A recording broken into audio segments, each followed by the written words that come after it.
بسم اللہ الرحمن الرحیم۔ السلام علیکم، ہمارے چینل پر خوش آمدید۔ میرا دادا بیمار رہتا تھا تو امی ان کے کمرے میں جایا کرتی تھی، مگر اکثر اوقات امی روتے ہوئے دادا کے کمرے سے نکلتی مجھے دادا پر شک سا ہونے لگا۔ تو ایک دن امی کو نیند کی دوا دے کر خود دادا کے کمرے میں چلی گئی۔ اس رات میری روح فنا ہو گئی جب دادا نے میرے ساتھ اکثر اوقات جو بظاہر دکھ رہا ہوتا ہے، اصل حقیقت اس کے برعکس ہوتی ہے، مگر تب تک خود سے ہی گمان کر کے کسی کو دھڑلے سے برا بھلا کہنا، نفرت کا اظہار کرنا، یہ سب کس قدر غلط رویے ہوتے ہیں۔ جیسا کہ میں نے اپنی ماں کو جو سمجھا وہ ویسی بالکل نہ تھی، اور میں اپنے رویے کا برملا اظہار بھی کر دیا کرتی تھی، مگر جب حقیقت کھلی تو میرے لیے شرمندگی کا باعث ڈوب مرنے کا مقام تھا۔ دراصل ہوا کچھ یوں کہ میں نے جب سے ہوش سنبھالا تھا اپنے دادا کو بستر پر دراز پایا تھا۔ وہ کافی کمزور سے تھے، گھر پر دادا کے علاوہ میں اور امی ہوتے تھے، سو دادا کی بیماری کے باعث ان کی دوا، خوراک، ہر چیز کا خیال میری امی ہی کیا کرتی تھیں، اور اس قدر مستعدی سے اپنے فرائض انجام دیا کرتی کہ کبھی کبھی تو مجھے بھی حیرت ہوتی تھی کہ نیند سے جاگ جاگ کر دادا کو جا کر دیکھنا، کھانا کھانے کے دوران بھی ذرا سی کھانسنے کی آواز بھی سنائی دیتی تو امی سب چھوڑ چھاڑ کر بھاگم بھاگ دادا کی خدمت میں حاضر ہو جاتی۔ دادا کی حالت بستر پر پڑے رہنے کے باعث بہت خراب اور چڑچڑی سی تھی۔ ہر دوسرے روز امی کھانا لے کر جاتی تو دادا کمزور اور بوڑھے ہونے کے باوجود بھی ہاتھ مار کر گرا دیتے اور زور سے چلانے لگتے، اور امی روتے ہوئے کمرے سے نکلتی تھی، مگر مجال ہے کہ وہاں جانا اور دادا کی خدمت کرنا چھوڑ دیں۔ میں اپنی امی کا یہ روپ دیکھ دیکھ کر حیران ہوتی۔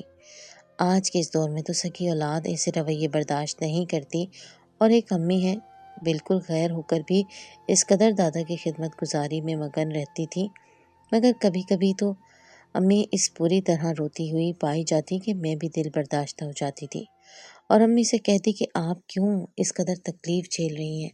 اگر نہیں سہ سکتی تو چھوڑ دیں، ہم کوئی میل نرس رکھ کر دادا کی دیکھ بھال کروا لیں گے، مگر امی کہتی تھی کہ بزرگ ہیں، بستر پر رہنے کے باعث اس طرح ہو گئے ہیں۔ خیر ہے، میں نے کہا کہ وہ آپ کو اتنا تنگ کرتے ہیں کہ آپ رو پڑتی ہیں، تو وہ بولی، خیر ہے، وہ میرے باپ کے جیسے ہیں، اور والدین تو اولاد کو برا بھلا کہتے رہتے ہیں۔ اگر میرے اپنے ابا ہوتے کیا میں ان کو اس حال میں چھوڑ دیتی؟ نہیں نا، تو یہ بھی ہماری ذمہ داری ہے، تم پریشان مت ہو، سب ٹھیک ہو جائے گا۔ امی نے قدر سختی سے کہا تو میں خاموش ہو گئی تھی، مگر اب جوان تھی، رویے اور چال ڈھال پہچانتی تھی، سو میں نے اپنی ہر چیز کو نہ چاہتے ہوئے بھی گہرائی سے جانچنا شروع کر دیا۔ تو مجھے ایک عجیب بات پتہ چلی کہ امی بعض اوقات دادا کے کمرے میں جانے سے ہچکچاتی تھیں، جیسے کسی بات سے خوف زدہ ہوں، مگر پھر بھی وہاں جانا نہ چھوڑتی تھی۔ اور ایک بات یہ تھی کہ امی جان توڑ کوشش کرتی تھی کہ میں دادا کے کمرے میں نہ جاؤں۔ یہ بات مجھے ٹھٹکا گئی۔ میں نے سوچا کہ آخر امی ایسا کیوں چاہتی ہیں کہ میں دادا کے پاس نہ جاؤں۔ چند دن پہلے امی کی طبیعت بہت خراب تھی، ان سے سہارے کے بنا چلا ہی نہ جا رہا تھا، مگر اس حالت میں بھی وہ دادا کے کمرے میں دوا اور کھانا وغیرہ خود ہی لے کر جاتی تھی۔ امی کے اس عمل سے مجھے شک ہوا کہ کچھ تو گڑبڑ ہے، کوئی تو ایسی بات ہے جو امی مجھ سے چھپانا چاہتی ہے، ورنہ ایسی بھی کیا محبت اور تابعداری کہ خود تو بھاگ بھاگ کر ان کے کمرے میں جاتی ہیں، مگر جب میں کہوں کہ میں چلی جاتی ہوں تو کبھی کہہ دیتی ہیں کہ وہ اتنے سخت الفاظ استعمال کرتے ہیں کہ تمہیں دکھ ہوگا، اور کبھی کہہ دیتی ہیں کہ تمہیں ابا جی کے کمرے میں بھیج کے میرا دل نہیں مانتا۔ اب میں سوچ رہی تھی کہ ایسا کیا چل رہا تھا سن کے بیچ جس میں میری مداخلت امی کو گوارا نہیں ہے۔ میں نے بہت دیکھ بھال کے ساتھ خود ہی اصل حقیقت جاننا تھا، ایسے کہ امی یا دادا کو بھی علم نہ ہو، کیونکہ ہو سکتا تھا کہ امی وہ دونوں یا ان میں سے کوئی ایک فرد مجھ سے اصلیت چھپانا چاہتے ہیں، جو کہ میں بالکل نہیں چاہتی تھی، کیونکہ اب میں ٹھان لی تھی کہ جب تک حقیقت کھل کر میرے سامنے نہیں آ جاتی تب تک آرام سے نہیں بیٹھوں گی۔ یہ معمہ جتنے میں سلجھانے کی کوشش کر رہی تھی اتنا ہی الجھ رہا تھا۔ نہ امی وہاں جانا چھوڑ سکتی تھی اور نہ یہ بتاتی تھی کہ ان کے رونے کی اصل وجہ کیا ہے۔ باتیں تو دادا روز سناتے تھے، مگر یہ روز بعد ایسا کیا ہو جاتا تھا کہ امی کئی گھنٹے رونے میں گزار دیتی تھی، اور کئی بار تو صبح کو جب میں اپنے کمرے سے باہر آتی تھی تو امی کی آنکھوں میں سرخی یہ بات ظاہر کرتی تھی کہ رات میں پھر کچھ ہوا ہوگا، کیونکہ رات کو میں امی کو نارمل دیکھتی تھی، اور اپنے کمرے میں چلی جاتی تھی۔ پھر صبح سویرے یا رات کے کسی پہر ایسا کیا ہو رہا تھا، اور دن میں بھی ہر دوسرے روز، جو امی کو رونے پر اور گھبرانے پر مجبور کرتا تھا۔ ایک روز میں نے امی کو کھانے میں نیند کی گولی دے کر سلا دیا اور خود بنا آواز نکالے دادا کے کمرے میں چلے گئی۔ دادا کو بھی آہٹ سے لگا کہ امی کمرے میں داخل ہوئی ہیں۔ انہوں نے رونا شروع کر دیا اور امی کو باتیں سنانے لگے۔ میں جھک کر ان کی سرگوشی نما آواز میں کی جانے والی بات سننے کے لیے جھکی ہی تھی کہ میرے دادا نے مجھے امی سمجھ کر میرے گریبان میں ہاتھ ڈالا۔ میرا نام عبیرہ ہے، میں اپنے والدین کی اکلوتی بیٹی ہوں، مگر میں پیدائش سے پہلے ہی یتیم ہو چکی تھی، اور دادا اپنے اکلوتے بیٹے کے غم میں ہر وقت دکھی رہتے تھے۔ ستم ظریفی یہ ہوئی کہ 5 سال تک امی اور دادا کو میرے بابا کی موت کا علم ہی نہ ہو سکا تھا۔ وہ بیرون ملک نوکری کے سلسلے میں مقیم تھے اور سال میں 1 یا 2 بار ہی چکر لگاتے تھے۔ میری پیدائش سے چند ماہ پہلے جانے کی اس بات پر گھر والوں سے جھگڑا کر گھر چھوڑ کر چلے گئے اور دوبارہ پلٹ کر خبر ہی نہ لی تھی۔ اس بات پر دادا امی کو باتیں سناتے اور کوسنے دیتے تھے کہ وہ ان کے اکلوتے بیٹے کو ان سے جدا کرنے کی وجہ بن گئی ہیں، اور ان کا اتنا قابل اور تابعدار بیٹا ان سے اتنا دور جا کر بس گیا اور پلٹ کر رابطہ تک کرنے کا روداد نہیں ہے۔ اسی وجہ سے وہ اپنے کاروبار کی آمدن میں سے 1 ٹکا بھی امی پر لگانا جیسے گناہ سمجھتے تھے۔ ایسے ہی ناراضگی کے ماحول میں میری پیدائش ہوئی تو وہ مجھے بھی کچھ نہ سمجھتے تھے۔ خود تینوں وقت کا کھانا بھی باہر سے کھا کر آتے یا گھر پر لا کر بیٹھک میں 2-4 دوست بلا کر ان کے ساتھ دعوت اڑاتے، کبھی مرغ مسلم تو کبھی بریانی اور تکے۔ اس قسم کے مہنگے کھانے کھا کر وہ دراصل امی کو ہی جتانا چاہتے تھے کہ وہ امی کی بجائے دوسروں کو اپنی کمائی کھلانا پسند کرتے ہیں، اور تکلیف دینا بھی مقصود ہوتا تھا کہ جب گھر میں 2 وقت کی روٹی بننا ممکن نہ ہوتا تھا تب بھی دادا کے عیش رہا کرتے۔ امی بس خاموشی سے سہتی رہتی تھی، مگر کبھی زبان سے اف تک نہ کرتی۔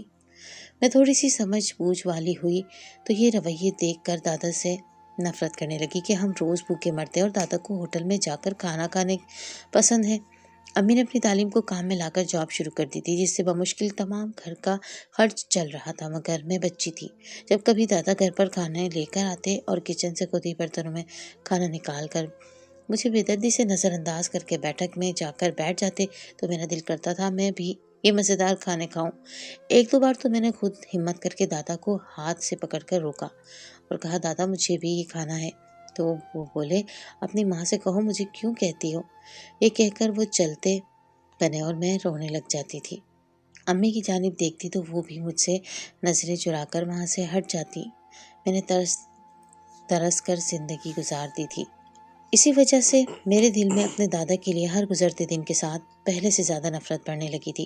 میں 5 سال کی پوری نہ ہوئی تھی کہ دادا کو کہیں سے معلوم ہوا کہ میرے پاپا تو ایئرپورٹ کے راستے میں ہی حادثے کا شکار ہو گئے تھے، اور خدا کی کرنی ایسی ہوئی کہ موقع پر کسی بے حس نے ان کا پیسہ چرانا چاہا، جس کے ساتھ ان کی شناخت کا بھی ذریعہ ان سے چھن گیا، اور وہ لاوارث ہو کر کسی اسپتال کے سرد خانے میں کئی دن پڑے رہے، مگر کوئی ان کا والی وارث نہ بنا تو ان کو بے نام ہی دفنا دیا گیا، اور ان کا پرس اور بیگ چرانے والا شرمندگی سے سامنے ہی نہ ہو سکا کہ سب کو کیا جواب دوں گا کہ میں چور ہوں۔ مگر پھر 5 سال تک خود کو کوسنے اور پریشان رہنے کے بعد اس شخص نے دوبارہ بابا کا سامان کھول کر اس میں سے ID کارڈ نکالا اور اس پر موجود پتے پر سامان کے ہمراہ ایک خط میں تفصیل لکھ بھیجی کہ ان کے بیٹے کا اس دن ہی ایکسیڈنٹ میں انتقال ہو چکا تھا، اور پیسے اور سامان چرانے کے چکر میں وہ میرے بابا کو لاوارث دفن ہوتا دیکھ رہا تھا۔ یہ سارا ماجرا سن کر دادا کو گہرا صدمہ پہنچا اور وہ بیمار ہوتے گئے۔ امی نے نوکری چھوڑ کر دن اور رات کاروبار کو بھی خود ہی دیکھنے لگی۔ گھر کے حالات بھی بہتر ہونے لگے، ساتھ میں دادا کے علاج پر بھی دل کھول کر خرچ ہونے لگا، مگر میں اب خوش تھی اور میرے اخراجات بھی پورے ہو رہے تھے اور میری چھوٹی چھوٹی خواہشیں بھی پوری ہو جاتی تھیں، مگر روز بروز ان کی حالت بگڑتی جا رہی تھی اور وہ وقت کے ساتھ بالکل بستر کے ہو کر رہ گئے تھے، مگر مزاج اب بھی وہی تھا، ہر وقت شور شرابہ، لڑنا جھگڑنا جاری رکھتے تھے، اور امی بھی اتنا کچھ سہ کر ان کے پاس جانے سے نہ رکتی تھی۔ میں نے جوان ہوتے ہی سب سے پہلے اس بات کو محسوس کیا اور امی سے کہا بھی کہ وہ کوئی میل نرس گھر پر رکھ لیں جو دادا کی دیکھ بھال کرے، مگر وہ ہر بار ٹال دیتی تھی اور کہتی کہ میں سنبھال لوں گی، بس کوئی اور کہاں سنبھال سکتا ہے تمہارے دادا کو، اور ویسے بھی گھر پر کوئی بزرگ ہو تو اس کی خدمت کرنا ثواب کا کام ہوتا ہے۔ پھر ان کے اس طرح نظریں چرانے سے مجھے شک ہوا اور میں نے خود ساری حقیقت جاننے کی ٹھان لی اور کئی بار کوشش کی کہ امی کی جگہ دادا کے کمرے میں چلی جاؤں، مگر امی تو جیسے چین کی نظر رکھ کر بیٹھی ہوتی تھی کہ ایک بار بھی مجھے اپنی موجودگی میں موقع نہ دیا کہ میں دادا کے کمرے میں جا سکتی۔ پھر مجبور ہو کر میں نے یہ فیصلہ کیا کہ امی نیند آور دوا کھانے میں ملا کر سلا دوں تاکہ میں دادا کے کمرے میں پہنچ سکوں۔ وہاں گئی تو میری حیرت کی انتہا نہ رہی جب دادا نے مجھے امی سمجھ کر کوستے ہوئے میرا گریبان پکڑ لیا اور ایک ہی بات دہرانے لگے کہ تم منحوس عورت ہو، میرا بیٹا مجھ سے چھین لیا، میرا پیارا بیٹا مجھ سے دور چلا گیا۔ کون سی منحوس گھڑی تھی کہ میں تمہیں اس گھر میں لے اگر آیا تھا اور اپنے پیر پر خود کلہاڑی مار دی۔ میں حیران بھی ہوئی اور گھبراہٹ بھی تھی کہ میں نے اتنی مشکل سے دادا سے اپنا آپ چھڑایا اور وہاں سے بھاگ کھڑی ہوئی اور اپنے کمرے میں پہنچ کر گہری سانسیں لینے کی کافی دیر بعد جب میرے حواس بحال ہوئے تو میں بستر پر لیٹ کر سوچنے لگی کہ یہ وجہ تھی جس کے باعث میری امی اکثر روتی ہوئی کمرے سے باہر آتی ہیں، یعنی رسی جل گئی مگر بل نہ نکلے کہ مصداق میرے دادا کا بھی کروفر ویسے ہی کا ویسے تھا، اسی بہو سے خدمت کروائے جا رہے تھے اور اسی کو منحوس بھی کہہ رہے تھے۔ میری امی ہر وقت گمسم سی اداس سی رہتی تھی۔ میں نے کبھی اپنی امی کو ڈھنگ سے بات کرنے یا ہنسی مذاق کرتے نہیں دیکھا تھا۔ میں سمجھتی تھی کہ میری امی اسی طبیعت کی مالک ہے، مگر اب جو دادا کا رویہ دیکھا تو لگا ساری وجہ یہی تھی کہ میری ماں چپ چپ سی رہنے لگی تھی اور اسی وجہ سے امی مجھے دادا کے کمرے میں بھی نہ جانے دیتی تھی۔ شاید وہ نہیں چاہتی تھی کہ میں اپنے دادا کا یہ گھناؤنا روپ دیکھوں یا ان سے مزید متنفر ہو جاؤں، لیکن اب کیا ہو سکتا تھا جب میں نے خود ہی اپنے آپ کو اس تلخ حقیقت سے روشناس کروا دیا تھا۔ انہی سوچوں میں غرق تھی کہ رات ختم ہو گئی اور صبح کا اجالا پھیلنے لگا۔ امی جاگ چکی تھی اور دادا کے کمرے میں بھی پہنچ چکی تھی۔ ساری رات جاگ کر گزاری تو مجھے بھی اب نیند آنے لگی تھی کہ امی کی آواز سنی، وہ زور زور سے مجھے پکار رہی تھی، ابیرہ ابیرہ جلدی کرو ادھر آؤ، تمہارے دادا کو کیا ہو گیا ہے؟ یہ الفاظ سن کر میں بری چونکی اور بھاگ کر امی کے پاس جا پہنچی۔ دادا کی حالت بہت بگڑ رہی تھی اور امی کو اس حال میں دیکھ کر ہلکان ہو رہی تھی۔ امی کے اصرار پر میں نے ایمبولینس کو کال کی اور ان کے آنے تک امی کے ساتھ کھڑی رہی۔ ایمبولینس پہنچی تو دادا کو اٹھا کر ایمرجنسی میں ہسپتال لے جایا گیا۔ امی بھی ان کے ہمراہ تھی مگر میں گھر پر ہی رک گئی تھی۔ مجھے دادا کے ساتھ جانے کا کوئی شوق نہیں تھا۔ میں نیند سے بحال ہو رہی تھی، سو لاپرواہی سے ان کے رخصت ہوتے ہی دروازہ بند کر کے سیدھی اپنے کمرے میں پہنچی اور بستر پر ڈھیر ہو گئی۔ اس کے بعد مجھے ارد گرد کا کچھ ہوش نہ رہا۔ میں بے سود پڑی سوتی رہی یہاں تک کہ شام اپنے پر پھیلانے لگی تھی کہ میری آنکھ کھل گئی۔ میں نے بستر چھوڑا اور معدے کا انتظام کرنے کی خاطر کمرے سے نکلی تو دھک سے رہ گئی۔ سامنے بالکل خاموشی اور تنہائی منہ پھاڑے کھڑی تھی۔ پہلے تو مجھے سمجھ نہ آئی کہ اچانک سے سب کہاں غائب ہو گئے ہیں، مگر پھر جھماکے سے صبح سویرے کا منظر میری آنکھوں کے سامنے گھومنے لگا تو میں اپنی کم عقلی پر خود کو کوستی کچن میں چلی گئی اور خود ہی اپنے لیے کچھ الٹا سیدھا تیار کر کے کھانے لگی اور ساتھ میں امی کا انتظار بھی کر رہی تھی، مگر وہ کہاں لوٹ کر آنے والی تھی۔ انہیں مجھ سے کہیں زیادہ اپنے سسر کی فکر تھی۔ اب وہ اسپتال تھے تو وہ کیسے گھر لوٹ سکتی تھی۔ خیر یوں ہی شام سے رات اور پھر رات سے صبح ہو گئی، مگر نہ امی خود آئیں نہ ہی ان کی کوئی خیر خبر ملی۔ آخر تھک کر میں نے خود ہی امی کے نمبر پر کال کی اور ان سے دریافت کیا کہ کب تک وہاں رکنے کا ارادہ ہے۔ اس پر امی بری طرح رو دی اور بولی کہ دعا کرو تمہارے دادا کی حالت بہتر ہو جائے، ابھی تو ڈاکٹر کوئی امید نہیں دلا رہے، ایسا کہتے ہیں۔ امی پھوٹ پھوٹ کر رونے لگیں۔ میں نے امی کی یہ بے چینی دیکھی تو میں بھی ہسپتال پہنچ گئی۔ آئی سی یو کے باہر امی بے حال بیٹھی بس دادا کی خیر کی دعائیں مانگ رہی تھی۔ میں نے کینٹین سے ناشتہ لیا اور امی کے پاس جا کر بیٹھ گئی، مگر امی کی بے چینی بڑھتی جا رہی تھی۔ میں نے بہت منت ترلے کر کے امی کو تھوڑا سا ناشتہ کروایا، پھر کہا کہ دادا اتنے برے انسان ہیں تو آپ خود کو کان کیوں کر رہی ہیں؟ وہ ٹھیک ہیں یا پورے ہو جائیں ہماری بلا سے۔ امی نے میرے منہ پر ہاتھ رکھتے ہوئے کہا، اللہ نہ کرے ابیرہ، ایسا کیوں کہتی ہو؟ اللہ پاک ابا جی کو ہمارے سر پر سلامت رکھے، مرد کے بنا دنیا والے جینے نہیں دیتے۔ میں نے چڑھ کر کہا، جو خود دادا بھی تو ہمیں سکون سے جینے نہیں دے رہے، آپ ان کی اتنی خدمت کرتی ہیں اور وہ روز آپ کو باتیں سناتے ہیں، اسے مرد کے ہونے کا بھی کوئی فائدہ نہیں ہے۔ امی بس بے سکونی ہے جو دن اور رات دادا کی وجہ سے ہماری زندگی کا حصہ بن چکی ہے، اور ویسے بھی کتنا جی لیں گے، ایک نہ ایک دن تو موت کو آنا ہے۔ موت تو برحق ہے۔ میں بنا رہے بنا سانس لیے بولتی چلے گئی، مگر امی منہ کھولے حیرت سے میرے لب و لہجے میں نفرت اور کڑواہٹ محسوس کر رہی تھی۔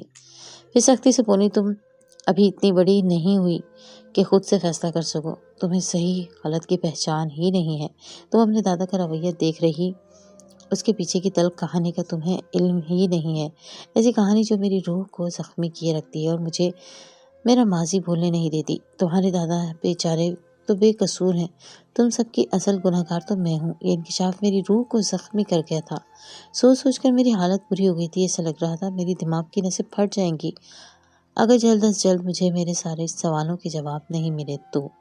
میں اب ایک اور سچ کی تلاش میں نکل چکی تھی۔ امی کس گناہ کی بات کر رہی تھی؟ میں نے بسد اصرار امی سے سچائی جاننی چاہی۔ تب امی گہری سوچ میں ڈوب گئی اور پھر رفتہ رفتہ امی انکشاف کرتی گئیں جو اس سے بھی کہیں زیادہ تلخ تھا۔ جو میں سمجھ رہی تھی، امی کی شادی امی کے بھائیوں نے زبردستی بابا سے کروائی تھی، جس پر امی کو سسرال میں بسنے میں مشکل پیش آ رہی تھی۔ اس پر مزید ستم یہ کہ دادا بھی کچھ زیادہ خوش نہیں تھے۔ ان کو یہ بات نہیں بھولتی تھی کہ ان کا اکلوتا بیٹا ان کی مرضی جانے بنا خود ہی زبردستی ایک انجان لڑکی کو گھر میں بیاہ لایا ہے۔ وہ تو بس رسم نبھانے کو شادی میں شامل ہوئے تھے۔ ایسے میں امی کو شوہر کا بھی مکمل ساتھ نہ مل پایا تھا اور سسر کے ہر وقت آنے کی میری ماں بری عورت ہے انہیں مزید اس گھر سے دور کرتا چلا گیا۔ بابا جب آتے تو 15 سے 20 دن تک ہی رکتے تھے اور اپنی پسند سے شادی کرنے کے بعد اپنے باپ کو راضی کرنے میں سارا وقت گزار دیتے اور ماں کے حصے میں وقت کی چند سکے خیرات کے طور پر آتے اور ان پر صبر کا درس دیا جاتا۔ اس سب سے وہ بہک گئی اور کسی انجان شخص سے فون پر گفتگو کرنے لگی۔ شروع میں تو یہ کبھی کبھار ہوتا مگر پھر یہ رابطے روزانہ ہونے لگے۔ امی کے بقول ان لوگوں نے حد میں رہ کر بات کی تھی، کبھی فضول بیہودہ باتیں نہیں کرتے تھے، مگر پھر بھی اس طرح کسی غیر مرد سے رابطہ رکھنا غلط بات تھی۔ اب پھر ایک روز ان کے شوہر نے یہ سب سنا تو اپنے غم اور غصے کو قابو نہ رکھ پائے اور امی سے سوال کرنے لگے، جس پر دادا بھی جان گئے۔ بابا نے کمرے سے نکلتے ہوئے دادا کو سامنے دیکھا تو مزید شرمندہ ہو گئے اور یہ کہہ کر گھر سے نکل گئے کہ اب وہ کبھی لوٹ کر نہیں آئیں گے۔ اور پھر واقعی ایسا ہی ہوا۔ وہ تو اتنی دور جا چکے تھے کہ چاہ کر بھی واپسی کی کوئی امید نہیں رکھ سکے۔ اسی وجہ سے دادا اپنی بہو کو ہر وقت باتیں سناتے تھے کہ ان کے بیٹے کی موت کی ذمہ دار امی ہیں۔ اس سب سے نقصان میری ماں کا خود کا بھی ہوا تھا۔